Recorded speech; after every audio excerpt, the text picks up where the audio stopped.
Hi, so I'm Ken Mead. I'm a Tai Chi instructor from the UK. Tai Chi martial artist, health practitioner. Been teaching full time for about 15 years now. It's been my job for 15 years. I love Tai Chi, and I've always studied standing pose, Zhan Zhuang, which led me to practice Yiquan. Amateurly, I must admit, but I'm a keen student of Yiquan, of some intent fist or intent boxing. So we're going to do some standing. We're just going to do basic upright standing. In the next film, we might do a little bit of this at one at the end. We're just going to practice just standing.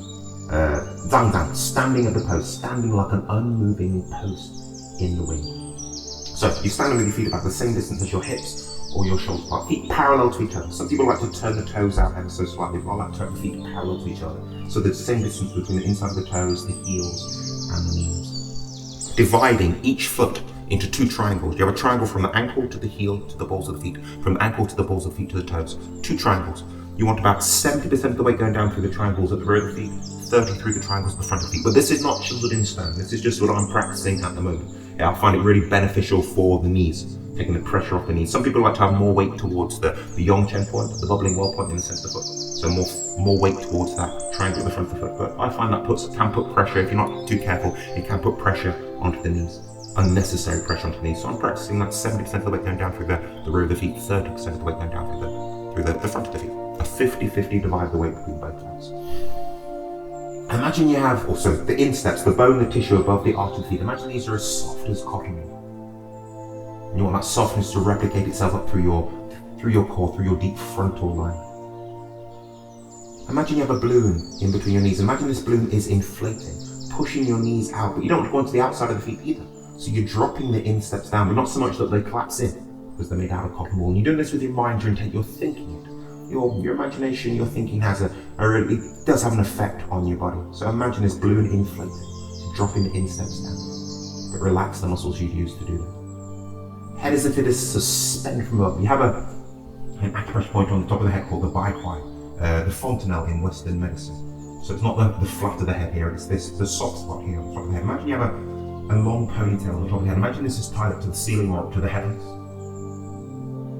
Your pelvic area tilted forwards, it feels like it's hanging down from this suspension from above. So you want a nice flat back here. So you're not curving in the lower back, you're not flaring out the ribs. Sink your ribs to fill the lower back, flatten the lower back, but you're not forcing that flat. And feel like you're sitting down. Where the top of the legs meet the buttocks, you have a groove called the gluteal sulcus. Suppose I'm sitting down on it, so you're not sticking your bum out. Feel like you're sitting down onto a high stool or onto a tabletop and releasing and relaxing into that high stool or to that tabletop like you would if you were sitting down. So you're not locking out the joints, you're not excessively tensing the muscles. Open the joints, relax the muscles, and feel the muscles tensing as much as they need to in response to gravity, the weight of your body, and the ground underneath your feet. And with this just enough, you should be able to feel the spring, the elasticity, we call the Jing power of your body.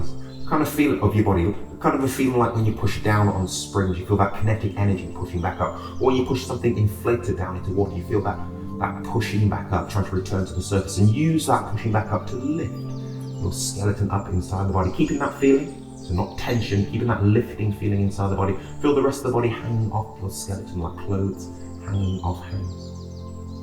So you get kind of this feedback loop, the skeleton lifting up the body, hanging down, the weight of the body compressing the body against the ground, that compression pushing back up. A feedback loop, a positive feedback loop. Your arms relaxed down by your side. Keep a small gap underneath each armpit as if you're cradling a small bird's egg underneath each armpit without crushing or dropping the eggs. You can imagine like a bird's egg as small as a hummingbird's egg or as big as a chicken's egg. You're just gently cradling them underneath your arms without crushing or dropping the eggs. And really feel as if your arms are sliding off the sides of your body, sliding off the sides of your body like a silk dressing gown or a silk cape would slide up your shoulders and down your back. So you feel all the joints in between the bones of your arms opening up all the way down to your fingers. Head as if it is suspended from above.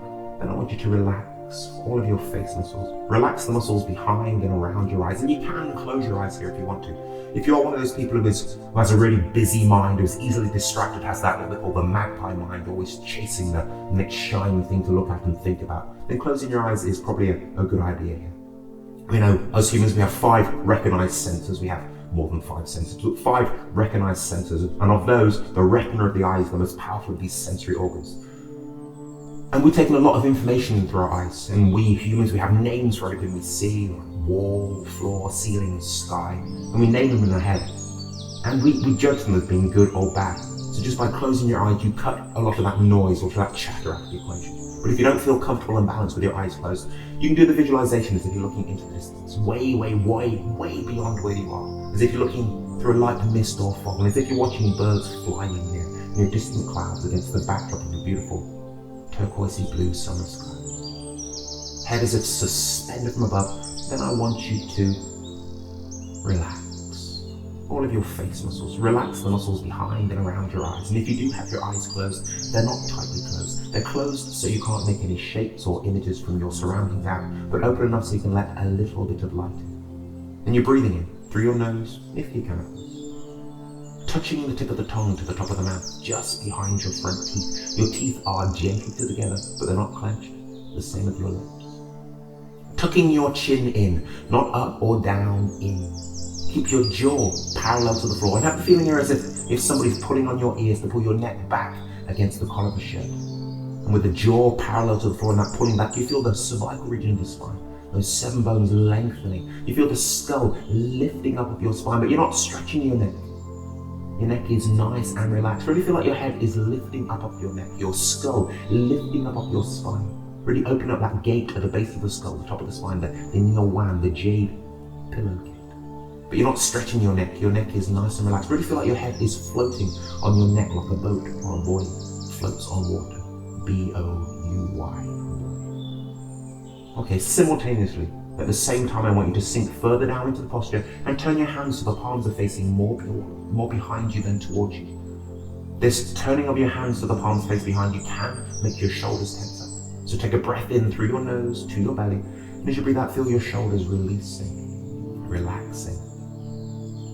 Feel the weight of your arms weighing the shoulders down and ever so slightly forwards. Feel the balance of your arms and really send your awareness out to the tips of the fingers. Feel the different temperatures of the air with your fingertips. Feel the air between your fingers. Make sure you're still keeping 70% of the weight going down through the triangles at the rear of the feet, 30 through the triangles at the front of the feet. At 50-50, divide the weight between both legs. Still feel like you have that balloon inflating in between your knees, and at the same time feel like you have a spring between your knees, pulling the knees towards each other. And again, think this rather than tensing muscles to do it. And still feel like you're sitting down. So sink your ribs to fill your lower back. And this time feel like you're sitting down onto a large rubber ball. And really sitting and relaxing into that ball. As if you're sitting down. So this is Zhan Zhuang, standing off the post, or stake standing. Standing like an unmoving post in the wind. So you're trying to be as still as you can be here. Still in body and still in mind. It's not until you practice this sort of training that you realize how much movement is happening inside your body. Muscles firing and relaxing, tendons tensing and relaxing just to keep you balanced.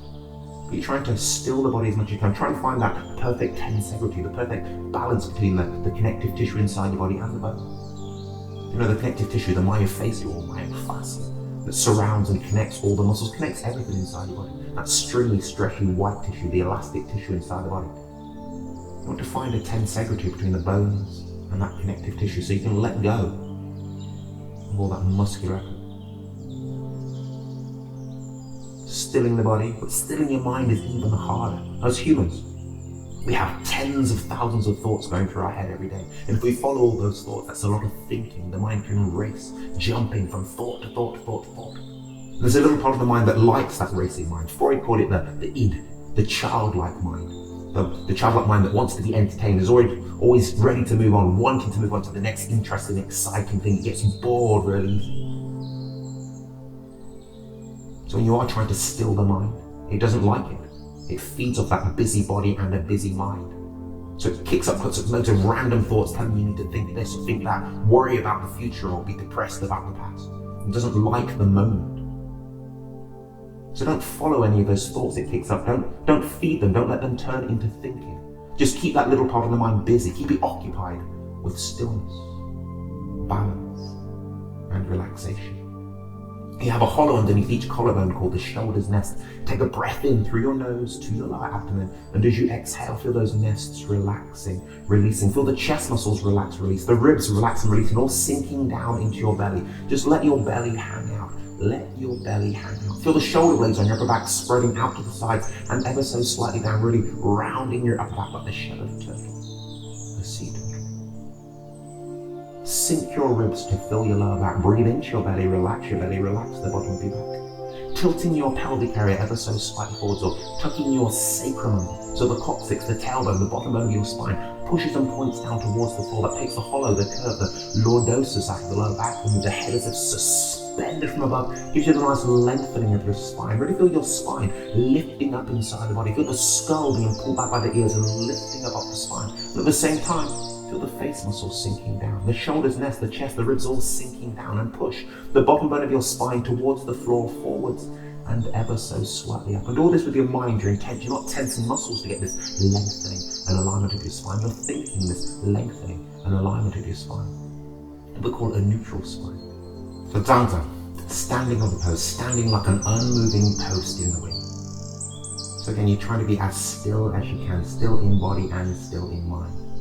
Again, there's that little part of the mind that doesn't like this stillness. It wants you to be anxious, worrying about the future or depressed about the past. It doesn't like spending time in the moment. So it wants you to move on to the next thing. So in the last attempt to try and get you to start thinking or to start fidgeting, it kicks up all kinds of emotions. It might make you feel anxious that you shouldn't be doing this, you should be doing something more energetic. You're not going to get anything from this. You should be thinking this, thinking that. Or might just make you feel anxious about things that's happening in your life, things that's going to happen, or things that have happened in the past. You need to think about this, think about that, or it just might tell you, oh, this is plain boring. Go on, do something more interesting, move on to the next thing. But again, don't follow those emotions, don't feed those emotions with thinking about them. If you don't think about them, those emotions will pass. Like the clouds across the sky, they will pass, and with that passing, you'll be able to relax your mind and relax your body even further. So again, keep that little part of the mind, that very small part of the mind that shouts really, really loud, keep it busy. Keep it occupied with stillness, balance, and relaxation. Tilting your pelvic area ever so slightly forwards, but it feels like it's hanging down from that suspension from above. So relaxing the hips, the buttocks, the pelvic floor, the perineum, the thighs. Soften your knees, do a real loosening of your knees. Make sure the weight of the body is going down to both sides and the backs of both knees, not going down to the kneecap. Relax your shins, your calves, loosen your ankles, relax your feet flat on the floor. 70% of the weight going down through the triangles of the rear feet, 30 through the triangles of the front of the feet. That 50-50 divide the weight between both legs. Without changing your posture or using any more muscle, breathing in, feel the whole of your skeleton lift up inside the body. All the spaces in between the bones opening up, filling that fluid that lubricates your joints. Keeping that feeling. As you breathe out, feel the rest of the body relaxing down around your back and skin. Breathing in, feel that lifting inside your body. Keeping that feeling, but as you breathe out, from the top of your head, all the way down to the bottom of your feet, just feel the whole body relaxing down. Feel any tension, any stress, any worry draining, pouring down through the body. And imagine, visualize it going out through the bottom of the feet into the ground, where we will bury that tension. Just let it go. You don't need or want that tension, so just let it go. And when you're ready, I want you to open your eyes if you've got them up, if you've got them closed. Take a breath in through your nose to your lower abdomen. And as you exhale, just move from this side. Just move your body. Move the body. Okay. So that's the first posture. So in the next video, I'll be going on to the chain bow posture, the prop and hug, the man standing like a tree has the Huinyan has quite a few different names. I'll move on to that one for the next one. But for the moment, just practice this. Try and practice it for the duration of this film if you can. Practice this one, and remember, try not to think too much, or try not to think those distracting thoughts. Try to keep yourself centered, and you really get centered in the moment, and you really start to get the meditative aspects, the meditative benefits of this standing posture, standing meditation. So, thanks for now. See you in the next film. Bye.